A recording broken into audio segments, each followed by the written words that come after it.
টাঙ্গাইল থেকে চলে গিয়েছিলাম শাকিব খানের ঈদের নতুন মুভি প্রিন্স দেখতে সাভারে। সিনেমাটি আমাদের কাছে কেমন লাগলো আর কেমন উপভোগ করলাম তাই থাকছে আজকের ভিডিওতে। হ্যালো এভরিওয়ান, আসসালামু আলাইকুম। তো সকাল 8টায় আমাদের নাটিয়াপাড়া বাজারে চলে আসি। এরপর এইখান থেকে একটি বাস ধরে সরাসরি চলে আসি চন্দ্রা বা চান্দরা। চান্দরা আসার পর আমরা রাস্তা পার হয়ে ছোট একটি বাসে সাভার রওনা হই। বাসটি সাভার সেনা অডিটোরিয়াম পারি হয়ে আরো একটু দূরে আমাদের নামিয়ে দেয়। আমরা হাঁটতে হাঁটতে চলে আসি সেনা অডিটোরিয়াম সিনেমা হলে, যেখানে শাকিব খানের ঈদের নতুন সিনেমা প্রিন্সের দ্বিতীয় সপ্তাহ চলতেছে। আমরা এই সিনেমা হলের সামনে প্রায় 10টার দিকে এসেছি, তাই এইখানে তেমন ভিড় দেখা যাচ্ছে না, কারণ ভিতরে মুভির শো এখনো চলতেছে। আমরা টিকিট কাটতে গেলে আমাদের বলে কিছুক্ষণ পরে আসতে হবে, দুপুরের 12:30টায় শো শুরু হবে, তার আধা ঘন্টা আগে টিকিট ছাড়বে। এরপর আমরা হলের সামনে চলে যাই। এইখানে প্রিন্স সিনেমার 2টি পোস্টার লাগানো আছে। আমরা এখানে কিছুক্ষণ সময় ব্যয় করে ছবি তুলি এবং ভিডিও করি। আর হলের বোর্ডে টানানো আছে প্রিন্স মুভি এখনো চলতেছে, আর এই পাশে রাক্ষস মুভি আসিতেছে, অর্থাৎ কিছুদিনের মধ্যেই রাক্ষস মুভি এই হলে চালু হবে। এরপর আমরা প্রাকৃতিক পরিবেশে ঘেরা এই ওভারব্রিজটি পারি হয়ে একটি হোটেলে খেতে চলে আসি। যেহেতু অনেক সকালে এসেছি তাই হালকা পাতলা খেয়ে এসেছিলাম। এখানে এসে ফুল পেটে খাবার খাই। এরপর ফিরে আসি সিনেমা হলে এবং টিকিট কাউন্টার থেকে আমাদের টিকিট কেটে নেই। এখনো আগের শো চলতেছে,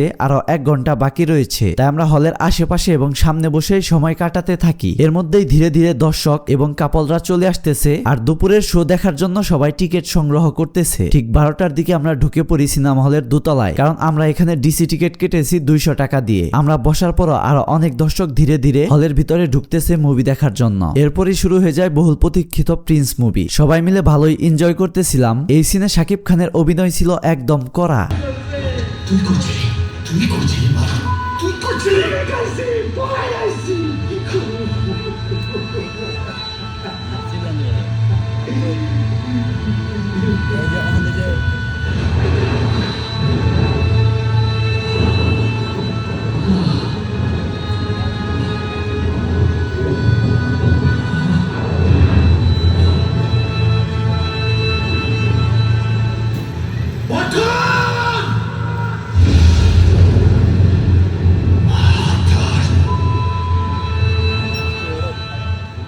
বিরতির সময় দেখি এইখানে নিচে 150 টাকার টিকিটের যে সিটগুলো রয়েছে বেশিরভাগই খালি রয়েছে, কারণ দ্বিতীয় সপ্তাহে মুভি চলতেছে। আমরা বাইরের সিনেমা হলের ক্যান্টিনে চলে আসি এবং মুভি দেখতে দেখতে খাওয়া দাওয়া করার জন্য হালকা পাতলা কিছু কিনে নিয়ে যাই। এরপরে শুরু হয়ে যায় সিনেমার সেকেন্ড হাফ, আর হুট করে চলে আসে এবারের ঈদে প্রিন্সের সবচেয়ে ভাইরাল এবং সমালোচিত সিন। তবে এখানে ভিএফএক্স এর কাজ অনেক পরিবর্তন করা হয়েছে।